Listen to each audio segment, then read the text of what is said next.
Bismillahirrahmanirrahim. Assalamu alaykum, hörmətli görürmənlər. İslam və Biz proqramımızın 161-ci sanını görüşünlərini qarşılayırıq. Mən Abdullah Yalğun. Qadirli görürmənlərimiz, yıllardan bu yana davam qılıbatqan bu proqramımızda hər bir Müslüman Qur'an və sünnət nurida düşünüşü gerek bolğan xilma-xil mavzularni ayrım-ayrım temalar şəkildə huzuruna sunub kelyapmiz. Hər proqramның beşida, axırlaşışida sözlənən məzmunlarni haqiqiy to'g'rilab tushunib, shuningga loyiq amal qilib dunyoda ham dunyoligimiz ham oxiratligimizni qo'lga keltirish uchun tirishishga muvaffaq qilishini Allohdan tilab boshlayapmiz va oxirlashtiryapmiz. Ham bugun shunday qilamiz albatta. Bugungi temamiz tunugimiz e'lonimizda bergandek islohot qonuniyatlari temasida to'xtalganligimizni e'lon bergandik. İnşallah vaxtımız yetkince bunu tirişimiz programımızdan aziz daimlik mehmeni hemalar tanışıp boğan hürmetli Ustad Şarkı Türkistan Ölümanlar Birliği şundakla Dünya Müslüman Alimler Birliği azası Abdurrahman Cemal Kaşgari'ni teklif kıldık. Kıymetli vaxtdan çıkarıp kadem taşırıp kılığalar için köp rahmet etimiz. Rahmet. Allah razı olsun. Qadirli görürmənlərimiz programımız YouTube ve Facebook kanallarımız arqalıq Naq Meydan'da tarixlavatıdır. Ekranlarda çıxıb duruyatqan numarımız şundakla ictimai fikir vasıtlarındaki alaqı vasıtlarımız arqalıq programımızga alaqadar har qanday fikir teklif bo'lsa berishinglarni savollaringlar bo'lsa so'rashinglarni umid qilamiz. Shundaqla ko'plagan qarindoshlarimizni foydalanish uchun ham bahrlab qo'yishni ham unutmaysizlar. Albatta temamiz islohot qonuniyatlari dedik. Alloh subhanahu va taolo bu koinotda har narsani atrofimizdagi bo'lsin, jismimizdagi butun narsani bir qonuniyat, nizom ustiga qurganligini bilamiz. Hiçbir narsa qalaymaqanchilik, mandaqlar bo'lib qolgan ish yo'q hamda. Albatta, bizdek bir ishg'oliyat ostida bugungi inson ko'migan barliq vahshiyliklarni boshdan kechirayotgan, qutulish uchun tirmashayotgan bir millat nomi mayli ichimizdagi masalalar bo'lsin, mayli har qanday masalada o'zimizni isloh qilish, yangidan dast turishimiz uchun nurg'un qonuniyat Allah'ın bu kainat qo'ygan qonuniyatlarini tushunishimiz kerak bo'lganligi uchun buni inshaalloh tafsili to'xtalishga balkim bugungi bir soatda bu bir bölümde tugamasligi mumkin bu tema tugamasa oldimizdagi bir qancha bölümde biraz tafsili to'xtalishga tirishimiz. Unda olsa ustoz bevosita boshlab ketsak suhbatimizni. Oldi bilan shu islohotning qonuniyatlarini bilish nima uchun muhim degan savoldan boshlasak. Bismillahirrahmanirrahim. Cenab-ı Allah hamısına peygamberimizge dua salamlar olsun. Hayatlıkta, cemiyette, yani tarih qarsak mı? Cemiyette yüz beriyotgan ishlarni, vaqealarni yoki hadislarni kontrol qilib turadigan, uning sabab natij qonuniyatlari bo'yicha ta'sir ko'rsatgan bir bo'lik qonuniyatlar bor. Bu Allohninki bu dunyoda o'rnashtirgan qonuniyat. Xo'sh. Bu qonuniyatlarni yaxshi tushungan, uningdan yaxshi foydalana olgan kishilar turmushining qaysi sohasida bo'lib qolsin, ustunlikka erisha oladi va natija qozona oladi. Bu qonuniyatlar shaxsiga uyg'un keldi, ham kollektivga, jamiyatga uyg'un keldi. Masalan, bir jamiyatni, bir millatni misol olaylik. Xo'sh. Alloh yaratgan bu islohot qonuniyatlarga asosan qaraydigan bo'lsa, bir cemiyetni yetaklash mas'uliyati, bir millatni yetaklab menish majburiyati, jamiyat qanday quriladi, qanday qurilmaydi. Jamiyat qanday qilganchalik gulladi, qanday qilganchalik orqaga chiqadi. Davlat qanday qilganchalik futurab turadi, qanday qilgan vaqtida yemiriladi degan qo'sha bu qonuniyatlarni tushunadigan va buni tatbiqlay oladigan, bu qonuniyatlardan unumli foydalana oladigan olimlarning qo'lida bo'lsa. Xo'sh. Cemiyetni yetaklash, millatni boshlash, olimlarning, haqiqiy olimlarningki qo'lida bo'lib qolsa, Xo'sh. u vaqtida bu jamiyat olimlarningki sog'lom ideyasi va to'g'ri qimmat qarashni tashabbus qilish natijasida olg'a qarab mang'alaydi. Unum qazishga qarab mang'alaydi. Mahkum holatda qiyinchilik holatida bo'lgan bo'lsa, o'rnidan turib uyg'ona oladi. Davlat bo'lgan bo'lsa, taraqqiyotga qadam basa oladi. Hem de bu cemiyetni yoki millatni yetaklash mas'uliyati kishilarning hissiyoti bilan o'ynasha oladigan, yoki bo'lmasa kishilarni quruq xiyol, orzu, armonlar bilan boplay oladigan vaizlarning qo'lida bo'lib qolsa, qanday natija kelib chiqadi? Millat yetaklash mas'uliyati kishilarning hissiyoti bilan o'ynasha oladigan yoki ular quruq ishga oshmaydigan, amalga oshmaydigan, sabab natija uyg'un bo'lmaganligi uchun quruq orzu, armonlar imizga solgan vaizlarning qo'lida bo'lib qolsa qanday bo'ladi? Yoki bo'lmay qolib qolsa, ideyasi sog'lom bo'lmagan, qahramon atalgan, botur atalgan, tarixda undan bunda atalgan bu shaxslarning qo'lida bo'lib qolsa, bu jamiyatning ahvolining bo'ladi. Bu millatning ahvolining bo'ladi. Albatta, mag'lubiyatlar oxirlashadi. Demak, jamiyatning yetakchiligi qonuniyatni bilmaydigan vaizlarniki qo'lga tushib qolsa, yoki ideyasi sog'lom bo'lmagan zuvandarazlarning qo'lga tushib qolsa, bu millatning, bu jamiyatning ahvoli mag'lubiyat bilan oxirlashadi. Demak, bu yerda din bo'lsin, yoki vatan masalasi bo'lsin, yoki davlat masalasi bo'lsin, yoki dunyoning qaysi ishlari bo'lib qolsin, buningdagi yetakchilik markazi fikriy jihatdan, ideologiy jihatdan yuzlantirishdan iborat bu yetakchilik markazi aqlliq, zirik bo'lgan olimlarning qo'lida bo'lsa, jamiyat qanday raqobat duch kelyotidi, qanday qiyinchilik duch kelyotidi, bu millatning kesali nima, bu millatning illati nima, buningki hal qilish chorasi nima degan buni anqira oladigan olimlarning qo'lida bo'lsa, hamda sog'lom, to'g'ri qaror ola oladigan shuro bilan, kengash bilan, o'rtaq holatda kengash bilan qaror ola oladigan olimlarning qo'lida bo'lib qolsa, bu jamiyat har qanday sharoit bo'lib qolsa o'rnidan dast turadi. Oliq qaror xo'sh gullanishga ma'noda. Endi bu jamiyat shaxsiy manfaatini o'ylaydigan. Shaxsiy manfaatini, ommaviy manfaatniki yoki jamiyat millatning manfaatini ustun qo'yib oladigan bir qism mustabidlarning qo'liga tushib qolsa, bir qism buzg'unchi shaxsiyatlarning qo'liga tushib qolsa, bir qism fikriy mustabidlarning qo'liga tushib qolsa qanday bo'ladi?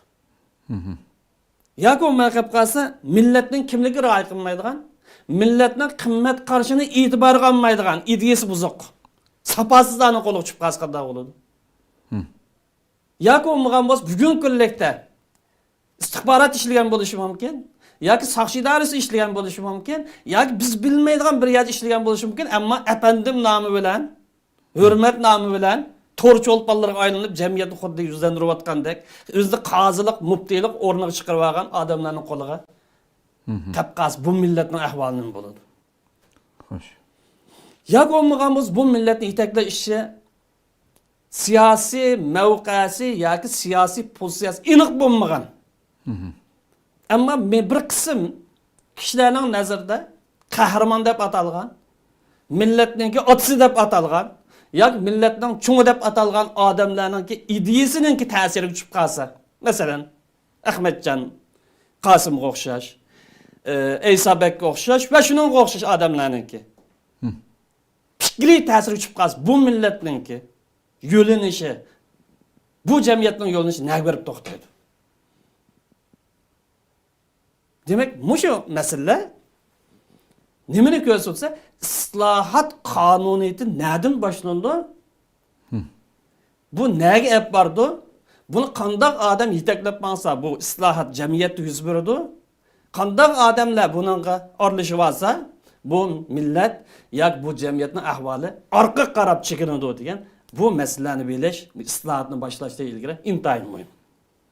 Bu yerda Payg'ambar alayhisolamning bir hadisini mush nuqtadan eskartib o'tamiz. Payg'ambarimiz shunday deydi: sizlar hozir yashayotgan o'zining atrofidagi sahobalarga, sizlar hozir yashayotgan bu davrda olimlar ko'p bir zamon deydi. Olimlar ko'p. Haqiqatni tushunadigan, islomni tushunadigan, musulmonlik qimmat qarashini tushunadigan, mas'uliyat, majburiyatni tushunadigan olimlar ko'p zamon. Vaizlar az deydi. Vaiz degan az to'lib jinasi bilib oliblar, hammaga aralashib olganda buni vaiz deymiz. Gapdallah. Gapdallah. Bir kitap o'qigan yoki bir tarjimani o'qiblam o'zini olim o'rniga qo'yib oldigan, muftiy o'rniga qo'yib oldigan, qozi o'rniga qo'yib oldigan chiq bu. Bu faqat bu diniy sohada emas, hamma sohada bor bugun kunlikda. Ikki maqolani yoki uch maqolani o'qiblam o'zini faylasuf sanaydigan, siyosiy sanaydigan, hokim sanaydigan, muftiy sanaydigan, qozi, mahkama qurib olgan bu xil so'zlatvozlar chiq. Payg'ambarimiz deydi, sizlar yashayotgan bu zamonda olimlar ko'p, vaizlar az. mush zamanda bilgan narsaniki 10dan 1 amal qilmasa, kim? Bilgan narsa 10dan 1 amal qilmasa halok bo'ladi deydi. Nima uchun? Chunki haqiqat aniq, prinsip aniq, yo'l xaritasi aniq. Bilenmedim, uqanmadim, bilmeptikenmiz, biz o'qibtiken deydigan hech qanday bani yo'q. Hammana shunda ro'shan holatda bo'lganlik uchun. Xo'sh.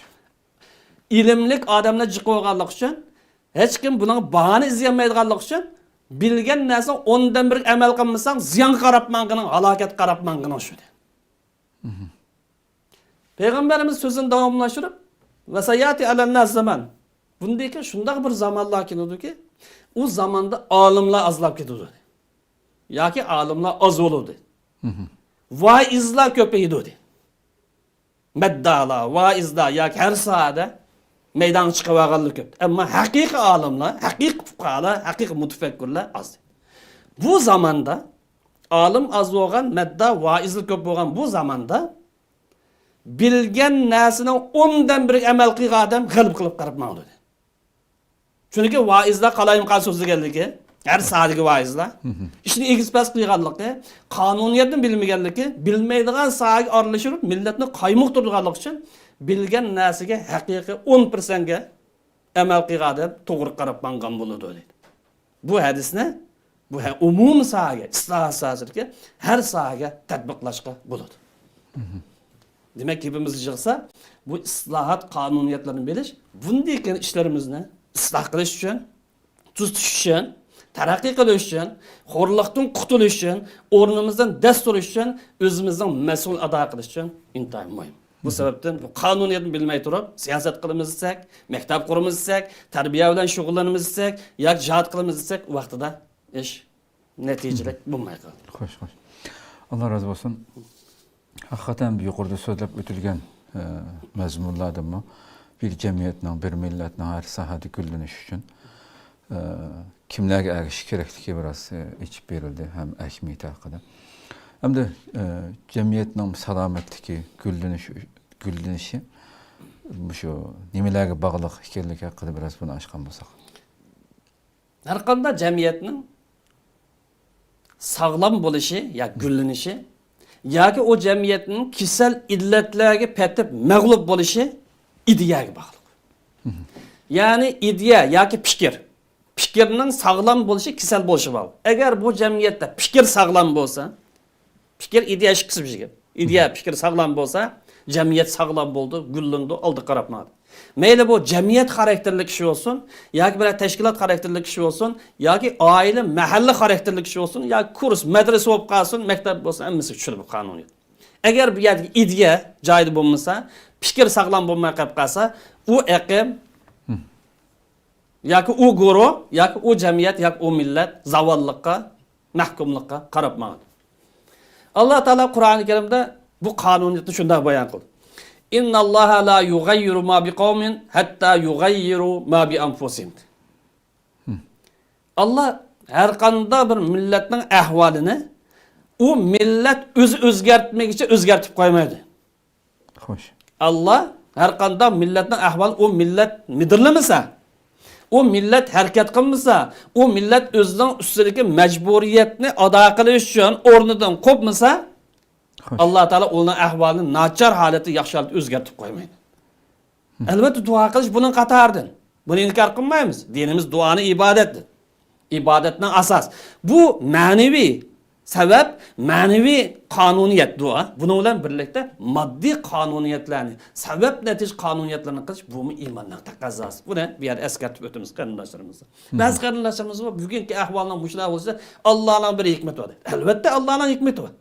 Xo'sh. Biz bilmaydigan hikmat. Lekin Alloh taolo biz bildigan hikmatlar bor. Sizlarning mush kuni qilishinglar buni sinoq demdik yoki Allohning azobi demdik. Balkim ayrim bir programma to'xtalamiz. Bu haqda ayrim bir to'xtalish to'g'ri keldi. Demak, gapimiz qaytsak, bu oyat karim innalloha la yugayyiru ma bi qavmin hatta yugayyiru ma bi anfusihim.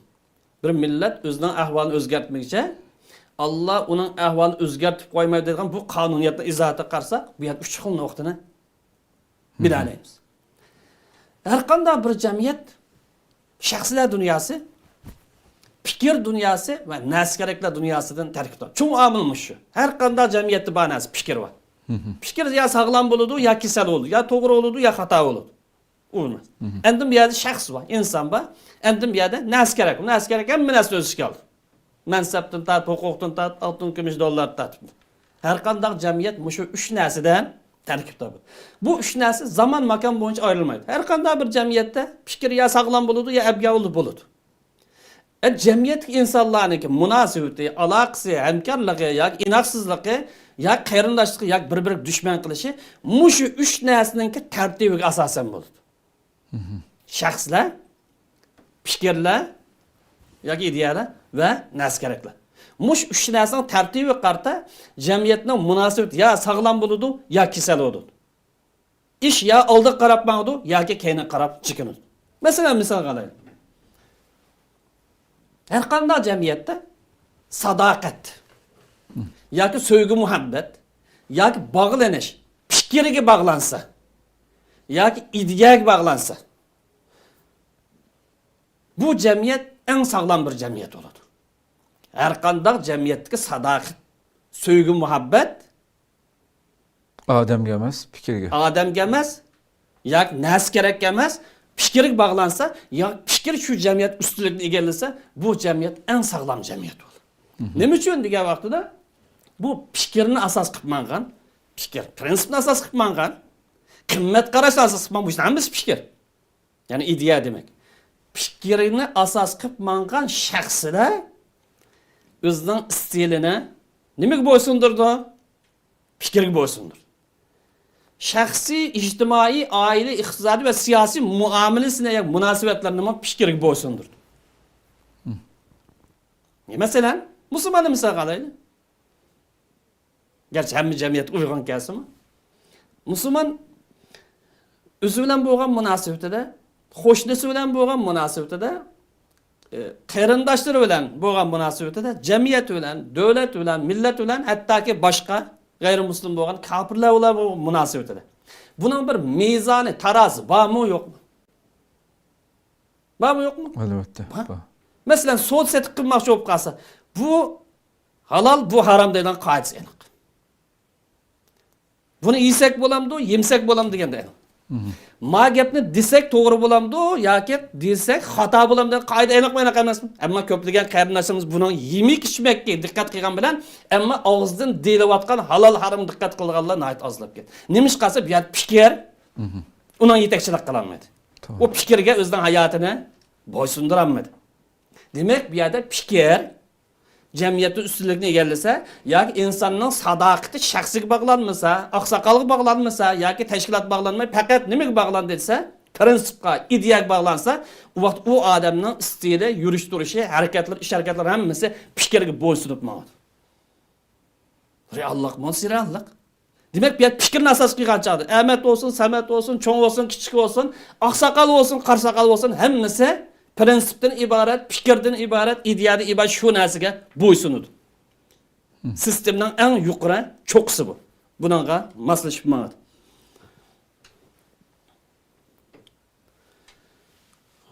Endi bu shaxslar va naskeraklar. Naskerak deganimiz mol dunyo, huquq, mansab, shahvat, qaysi bir narsa bo'lsa, hammasi naskerak oldimizda turgan tar. Shaxslar kim bo'lsa qatnashsa, rais bo'lsin, fuqaro bo'lsin.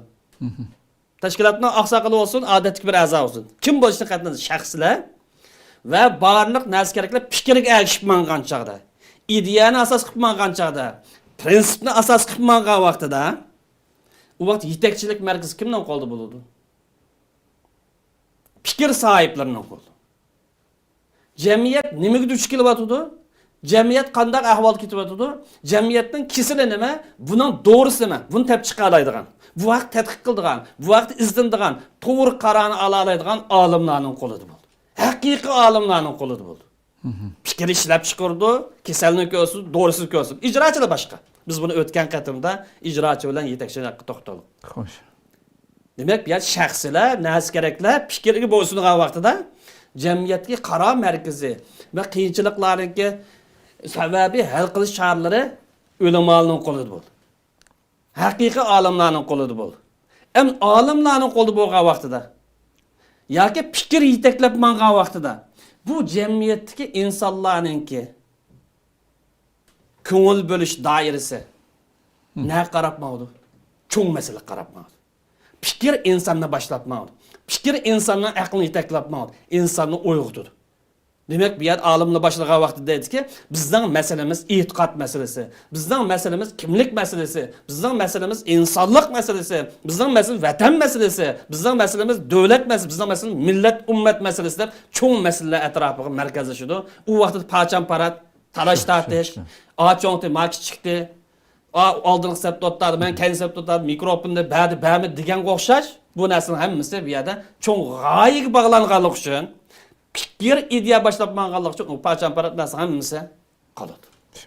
İş joyida mana. Qachon desa fikir shaxslar ustida turgan vaqtida shuning uchun biz zag'ir tili bilan takror deyki prinsip shaxslardan muqaddas. Shaxs muqaddas emas. Payg'ambardan boshqa har qanday bir shaxs muqaddas. U xato qilishida to'g'ri qiladi. Ammo prinsip to'g'ri asos tanlansa o to'g'ri bo'ladi. Her zaman mukaddes bilinigini, ulug' bilinigini prinsip shaxs emas. Bu bir taraf. Endi ikkinchi bir tarafi agar shaxslar ustunlikni egallasa qanday bo'ladi? Fikr emas, shaxslar. Yoki jamiyatning sadoqati. Sen kimga sodiq desa birisiga, yoki bir aylanga, yoki bir jamiyatga. Sadoqati shaxslarga bog'lanib qolsa. Yoki sevgi, muhabbat, nafrati shaxslar asosida bo'lib qolsa. Bu vaqt qanday bo'ladi? U vaqtida fikrlar, nas keraklar shaxsning atrofida aylangan bo'lib qoladi. Fikrlardan maqsad nimasi? Qimmat qarashimiz, kimligimiz, yurish turishimiz, obrazimiz, kimligimiz, hammasi fikr. Agar shaxslar sadoqat jamiyatdagi, har qanday bir jamiyat sadoqat fikrga bog'lanmay kim bağlanıp qalsa, şəxsi bağlanıp qalsa, o vaqtida nəsi kerakdir o əlbəttə fikirmi, ideyami, qimmat qarash prinsipmi mesela şəxsin ətrafı cho'klantirgan bo'ladi. Ya'ni ona xizmatchisiga aylanib qoladi şəxsinin. Şəxs bu yerda fikirnimi, ideyanimi, prinsipnimi, sistemini, nizomni, muassasani va nəsi kerakdir hammasini o vaqtida o'zining manfaati uchun xizmat qildira oladi. O'zining guruhi, o'zining tashkiloti, o'zining mazhabi yoki o'zining buyumisi qarta xizmat qildira oladi. O vaqtida bu jamiyatning fikri, tafakkuri doirasi u qadar yuzaki bo'ladiki, u qadar oddiy bo'ladiki, chunki o'zidan boshqani o'ylamaydi. Mendan boshqasi yo'q, mening tashkilotimdan boshqasi yo'q, meningki tuqqanlarimdan boshqasi yo'q deydi. Ammo boshqa shaxslar, boshqa insonlar, boshqalar bilan munosabat u yerga kallashlatgandek hech bir narsa yo'q. Faqat u o'ylaydigani o'zi va o'zining atrofidagi odamdir. Shuning uchun buningki tafakkur doirasi intayin tar, intayin yuzaki bo'ladi. Demak, guruh doirasidan, jamoat doirasidan chiqolmaydi. Shunga bu shaxsiy bog'lanib qolgan vaqtida jamiyatdagi sadoqat bu yerda vatan millatdan, e'tiqoddan, qimmatdan, davlatdan buningdan so'z aytishga o'rin chiqadi ya chiqmaydi. Chiqqan vaqtida bu nimaga aylanib qoldi bo'lsa, chunki bu yer prinsip muqaddas emas, shaxs muqaddas o'rin chiqib qolganligi uchun u gaplarga e'tibori, qimmati bo'lmaydi. Xo'sh. Bu ikkinchi halqa bu qarindoshimiz intayin diqqat qiladi. Ham uchinchi bir halqa bor. Biz uch narsani degan. Fikrlar dunyosini to'xtaldik. Shaxslar dunyosi uchinchi bir narsa bor. Nas kerakli. Mol dunyo, moddiy narsa. Mol dunyo, bugungi dollar, oltin kumush, huquq mansab, raislik, vazirlik, hammasi bor shuning qatorida. Aeroplan, mashina yoki ko'ngil xo'sh qilgan har turli fitna fasodga doir narsalar, yemek-ichmak, dasturxon, polo kabobdan tortib, hammasi bor bu narsa kerak degan narsa. Xo'sh. Endi jamiyat kishilardan sadoqati. Sen nimaga sodiq desa, yoki sevgi muhabbatdan nimaga desa, narsa kerak qartilib qolish. Mol dunyo uchun hech narsadan nima qilmaydigan? Siziq yo'q, oldiki. Mol dunyo uchun hammani qurbon qiladi. Huquq mansab desa hammani qila oladigan. Yoki huquq mansab uchun o'zining vatanini setib o'ta oladigan, e'tiqodini setib o'ta oladigan, vijdonini setib o'ta oladigan. Bu holat o'schi. Buni bir zag'ir tili bilan biroz tushuntirmak qarindoshlar. agar jamiyatga sadoqat narsa kerakga bog'lanib qolsa yuqoriga o'xshash. U vaqtida fikrlar va shaxslarning hammasi nimadan atrofida cho'g'lab yurdi, nimadan atrofida qo'g'lab yurdi desa, mol dunyo, narsa kerakni qo'g'lash. Ya huquq mansabni qo'g'laydi yoki dollarni qo'g'laydi yoki ko'ngil shahvatning kaynidan yugurdi. Demak bu insonlarni isloh qilgani bo'lamdi, isloh qilgani olmaydi. Chunki fikrni bir isloh qiladigan narsani chaynab mangdi bu tasavvur. Yo'q. Bu yerda bir nuqta bor. Agar narsa kerak ustunlikni egallab olsa, kishilarningki sadoqati narsa kerak bog'lanib qolganlik uchun fikr, qimmat qarash, dafsani qilinganlik uchun bu vaqt jamiyatning yetakchisi kimning qo'lida qoldi? Shaxsimi uning bo'ysunib ketdi, fikrim bo'ysunib ketdi. U vaqtda baylar maydon chiqdi. Narsa kerak kimning qo'lida chiq? Baylarning qo'lida. Mustabidlarning qo'lida, nafsoniyatchilarning qo'lida, shahvoniylarning qo'lida. Unda bo'lgancha jamiyatni yetaklash, boshqarish, kontrol qilish kimning qo'lida qolib qoldi bo'lsa, mana bu baylarning belanmas hammasini ayplash emas. Ya'ni to'g'ri qo'llanmagan. Ya'ni o'zininki maqomini, mansibini belanmagan, Alloh bergan ne'matni to'g'ri yo'l ishlatmay, xato yo'l ishlatmayman degan baylik maqsad bu yerda. Qandaydir bir yer bayliqni ayplash emas, chunki islom dini bayliq tashabbus qildi. Nafsoniyatchilar, shahvatchilar bularninki qo'liq qoldi. Agar bu jamiyatni boshqarish, yetaklash, baylarninki nafsoniyatini qo'liq qolsa nima yuz bersa, isrofxo'rlik avjal. Chunki bundan ko'ngil bo'ldigani shu. Iste'molchilik avjaladi, ishlab chiqarishda o'zaj qilinmaydi. Isrofchilik, iste'molchilik, mol dasturxonlik avjal. Nima ish qilsa, bular atrofiga odamlarni to'plash uchun bir bo'lik odamlarni o'ziga taqimmi, sodiqning ustiga sodiq qilishga to'xtamay dasturxon soladi. Bu vaqt yuz berdi bo'lsa, vijdoni va axloqi va qimmat qarashi va ideologiyaga odamlar chatqa qiladi. Chunki ular qo'shi yo'q. Dasturxon o'ningga saqan bilan ishi yo'q. Dollar bilan uning bilan baplayman desa, uning bilan ishi yo'q. Demak, bu yerda mol dunyo qo'lishadigan odamlarni o'ziga tortadi. Bu orqali haqiqiy olimlar bilan saposizlar, layoqat va layoqatsizlar orasidagi munosabat dasturxon ustida, pul ustida, mansab ustida, shahvat ustida bo'lganlik uchun ijtimoiy munosabat bu yerda buzilamiz. Axloq buzilamdi, sheriklik, parxo'rlik va boshqa sabablar bilan buzilamdi desa, u buziladi. Fikrlar, qimmat qarashlar bu e'tiborni yo'qotdi. Fikrlar, qimmat qarashlar e'tiborni yo'qotganlikdan bu mol dunyoninki yoki tovarning o'rni o'chib qoladi. Ya'ni xolisa setib o'tadigan, xolisa ep qoladigan. Hattoki ba'zilar bu mol dunyo uchun yoki narsa kerak uchun o'zining qimmatini yuqori digirimizda qimmat qarashini, o'zining prinsipini, o'zining vijdonini, hattoki e'tiqodini, hattoki iffat numusini sotadigan ahvollar mavjudmiz. Bu dal buningki misol. Demak, bu nabob baylar, nafsoniyatchi baylar, yoki shahvoniy baylar, yoki iqtisod egalari jamiyatni kontrol qilaman deb qolsa, u jamiyat kishilarning ahvolimiz qo'saq va qish ko'ngil xo'sh qilishdan boshqa hech narsa o'ylamaydi. U davlat degan, vatan degan, din, kimlik, qimmat qilish bu narsada u parvoy kerak uni. Xo'sh. Bu jamiyat muyakkab to'xtaydi. Bugungi kunlikni qarasaqmi, balki bugungi kunlik misol olmaydi. Har qanday vaqtda bu narsa kerak avjaga vaqtida kishilarning bir-biri bilan bo'lgan munosabati pulning az ko'plik asosida o'lchanadi. Ya'ni kimning puli jiq bo'lib qolsa, shuningki, gap shuningki, agar pul az bo'lib qolsa, garchi u olim bo'lsin, garchi u mutafakkir bo'lsin, garchi u yana bir shaxs bo'lib qolsin, uning o'rni tuvan bor. Bugun kunlikda tarixdan tortib bugun kunlikdami bu nachar illat bormisizmi? Xatarli. Ya'ni gap kimdan kelsa bayo. Seniki maqoming 3-o'rinda dedi. Islom falsafasi bo'yicha, islomning qimmat qarashi bo'yicha agar sen musulmon bo'lsang, agar sen mushu Muhammad alayhisolamning ummati deb qaraydigan bo'lsang, sening maqoming 3-o'rinda. O'zingni haddingni bilishing lozim.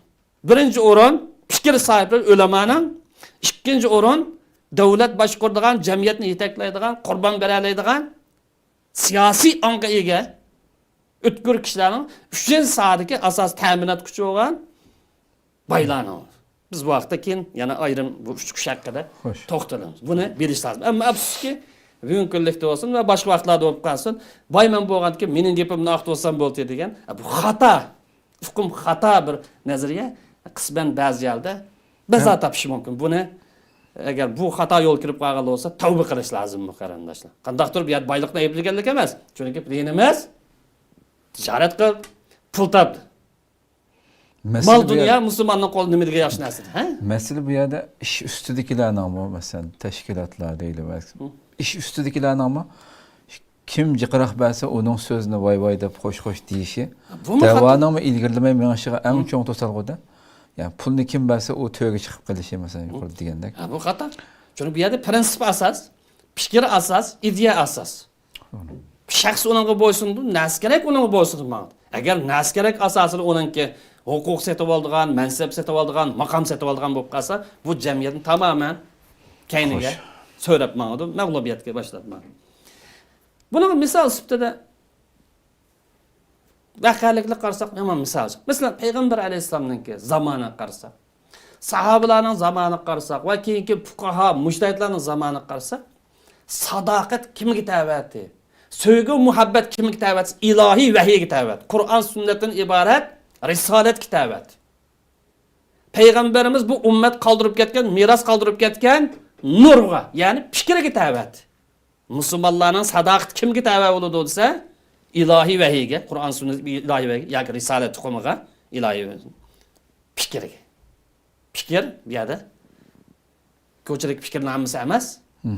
Payg'ambarimizning meros qilgan nurliq sog'lom fikr maqsad. Qur'on sunnatning ro'yiga uyg'un kelgan fikr bu maqsad. Bunun tabi. Bunun yuqori degan gaplarning dalili bor bo'lsa, Qur'oni Karim dalilim bu. Qur'oni Karimda Alloh subhanahu va taolo Tavba surasi shunday deydi. Innalloha ashtara minal mu'minina anfusahum va amwalahum bi anna lahumul jannah. Alloh taolo mu'minlardan jinini va mol mulkini sotib oldi. Sotib olgan narsa ikki. Shaxslarni biz yuqori 3 qonuniyat bo'yicha desak, shaxslarni va narsa kerakligini sotib ol. Shart nima yoki natija nimasi? Jannat. Sen jannat kirmoqchi bo'lib qolsan, oyatning nimasi bor. Jannatni izlaydigan bo'lib qolsan, g'oyang jannat kirish bo'lib qolsa, shaxsiyatingni qurbon qilish lozim, mol mulkingni qurbon qilsa, nimaning yo'lida desa? Vahiy yo'lida. Ilohiy yo'lda. İlahi vahiyninki ko'rsatmasiga bo'ysunish yo'l. Ya'ni Allohning roziligi uchun. Bu fikr bu. Islom fikri bu. Ya'ni islomninki maqsadlari uchun, islomning nishonlari uchun, Allohning yo'lida, payg'ambarning yo'lida shaxsiyatingdan voz kecharsan, naskarlikingdan voz kecharsan, endi sen jannat bor. Demak, bu yerda 3 narsa bor. Har qanday jamiyat, shaxslar dunyosi, fikrlar dunyosi, naskarlik dunyosi. Bu yerda shaxslar bilan naskarliklar nimaga bo'ysundirildi, nimaga xizmat qildi desa, fikrga. İlahi vahiyga, islomning ko'rsatmasiga, islomning prinsip maqsadlariga xizmat qiladi. Yo'lmish. Nayt aniq. Shuning uchun dinimizda eng muqaddas deb qaralgan yuksak maqsad nishonlarning ichida din uchun jonni qurbon qilib berin. Qurbon qilindi. Dinni qo'g'dash birinchi. Dinni qanday qo'g'dildi? Dinni birinchi bo'lib ulamolar qo'ydi. Taqtidi, nashr qildi, tabliq qildi, shubhatli bo'lgan bo'lsa, fitnabazat bo'lsa, uningga vaqt raddiya berdi. Enbiya samimi sadiq degan musulmonlar bu dinga amal qiladi. Ulamolarni qo'g'daydi. Din talab qilgan xizmatlarni qiladi. Hamma odamlarga o'ziga tushdi. Hassiz qo'sh bilan bu din qo'dildi. Bu ayrim tema ham ilgari ko'p to'xtaldi. Xo'sh.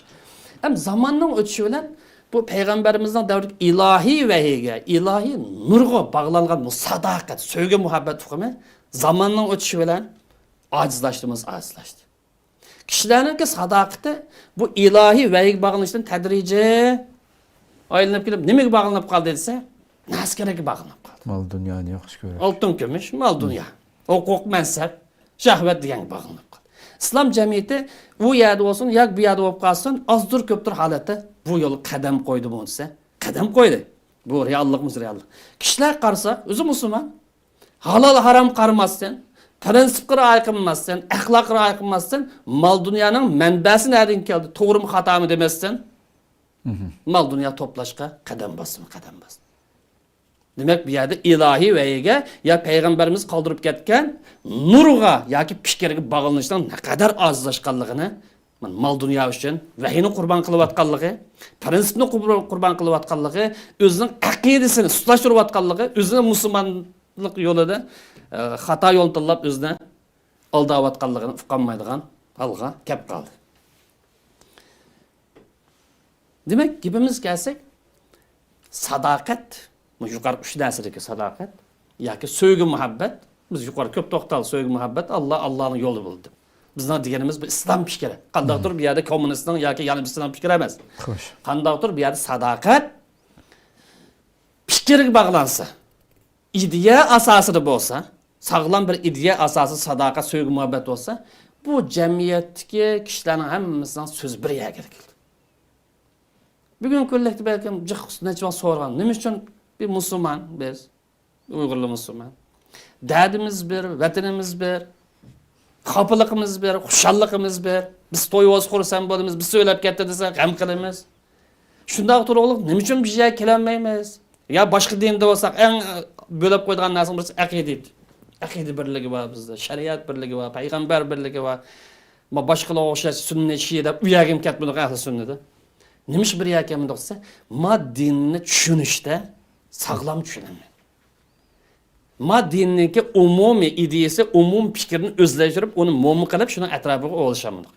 Agar bizningki sevgi muhabbatimiz, sadoqatimiz, islom fikriga bo'lib qolsa, kishilarning hammasi so'z bir yerdan chiqadi. Nima ish qilsa, bizdan boshlab mang'an shaxslar emas. Bizdan boshlab mang'atgan, tatib ketayotgan mol dunyo emas. Bizdan boshlab mang'atgan nima etsa, sog'lom fikr. Sog'lom fikrni tushunmadik, ham uni amal qilmadik, agishni qilmadik. U sababdan bir yerdan chiqmadi. Garchi o'zimizda musulmon deb hammamiz da'vo qilsak. Birlikimiz, hamkorligimiz bir yerdan chiqmadi. Demak, bu yerda birlik, hamkorlik, inoqlikning hammasi ideyaningki sog'lom bo'lishi va ideyaning atrofiga, sog'lom ideyaning atrofiga zich urishdan kelib chiqadi. Xo'sh. Endi bu sadoqat fikirga bog'lanmasa, sog'lom bir ideyaga bog'lanib, naskaraga bog'lanib qolsa. Gerçi yuqori degan bo'lsam, yana bir azsa, naskaraga bog'lanib qolsa, huquq uchun, mansab uchun bu yomon narsa. O'rindiq yomon narsa. Bu bizning o'rindiqimiz emas, albatta oliy bir maqomdagi o'rindiq. Xo'sh. Mal dunyo, dollar, aql yo'llardan yoki u ham bu yerga kelib turgan istixborotning yo'llari degan o'xshash yoki boshqa sabablar. Naskarak oldiga chiqib olsa, bu yerda ichki to'qinish, bo'linish, parchalash ahvol kelib chiqadi. Nima ish qilsa bizni birlashtiradigan fikr u yerda yo'lboshi bo'lanmidi? Bizga xizmat qilish uchun yoritilgan naskarak narsalar fikrning qimmat qarashdan ustiga chiqib olganlik uchun bu hamma odam nafsoniyatchilik nimasi bilan nafsini yo'qoshtirgan, kontrol qilgan narsa nima edi? Fikrdi. Bu fikr bu yerda o'zining qimmatini yo'qotganlik uchun mol dunyo bizni tarafga tortadi. U guruh bu guruh qilib, u aqm bu aqm shakllandir. Ozg'un guruhlar bu jamiyatning bo'linishi, millatning parchalanishidan bazo tepib, tayini yo'q, axlat supervasi bo'lgan ozg'un guruhlar pat-pat Bazo tepadi. Bazo tepadi. Hammasi nima esa naskarak uchun, dollar uchun bugun zamon tili bo'yicha. Ya u istixborotdan keldi, ya bu istixborotdan keldi. O'zining aqidasini sotadi, vijdonini sotadi, millat parchalanib ketsin mayli, ma millatningki birlikligini saqlab qolish shu qadar muhim bo'lsa, uning parvoyi kerak. Uni dollar bo'lsa yetadi. Reallik bo'lsa, reallik buning misollarim ilgari ko'p to'xtaldi. Bu bunda bir naskarak avjaga yer, kishilarning ko'ngil bo'lishi nimaga bog'liq? Shaxsiy manfaat. Mayli tijoratchi bo'lsin yoki da'vatchi bo'lsin, yaringisi bo'lib qolsin, naskarak ustunlikni egallab kelsa, prinsipni yo'qotib qo'ysa, odam Xo'sh. shaxsiy manfaat yoki o'zining atrofidagi, o'zining mazhabining, aqmining, tashkilotininki atrofidan o'ylanadigan bo'lib qoldi. Demakki, bizni xulosalsak, bu jamiyatninki ommonligi, xotirjamligi, gullanishi yoki mag'lub bo'lishi nimaga bog'liq degan temada sadoqat, naskarak atrofiga aylanib qolsa, bu jamiyat palam-parcha bo'lib ketadi. Chunki axloq buziladi. İjtimoiy munosabat tugishadi. Munosabat so'zlar chiqarilmaydi. Bizda fikr-vati u bu degan bilan bu nimaga aylanib qoldi? So'lsatga aylanib qoldi. Vaqt kelib qolsa qirqchil bosib o'tadigan, vaqt kelib lozim bo'lgan chaqda lozimga ko'tarilgan shuhratga aylanib qoladi.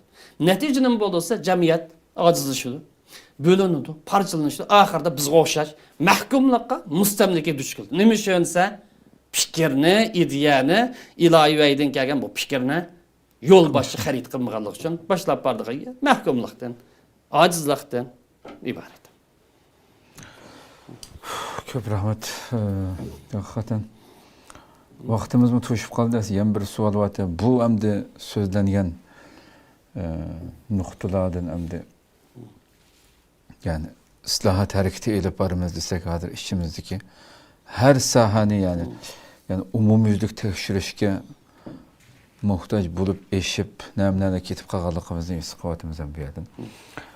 Bunu eşiş üçin hem de yana wagt köp ketip kap kalsa eger wagt köp kaldy egerde kiler katımda. kiler katym kılamdyk eger. Çünkü bu kanuniyet bizde bir neçe. İş güçünü tutacak kılamasa. Yaxşı güç bunu tügmeydi. Belki yani iş güç programı kılışımız mümkün bu islahat kanuniyeti hakkında. Aşağı kalaydı. Biz kiler katımda Allah'ın ismi etsin inşallah. Köp rahmet Allah razı olsun. Kadirli körümelerimiz, şuna kılıp bugünkü sahnimizi müşahede ahırlaştırmamız. Elbette intayin muhim bir tema. Her sahadaki kişilerge münasebetlik boğan tema boğanlık için inşallah devamlaştırmamız yani aldığımız ki sahnimizde Allah ömür verse. Köleş kişi aman boğaçlar. Esselamu Aleyküm ve Rahmetullahi Teala ve Berekatuhu.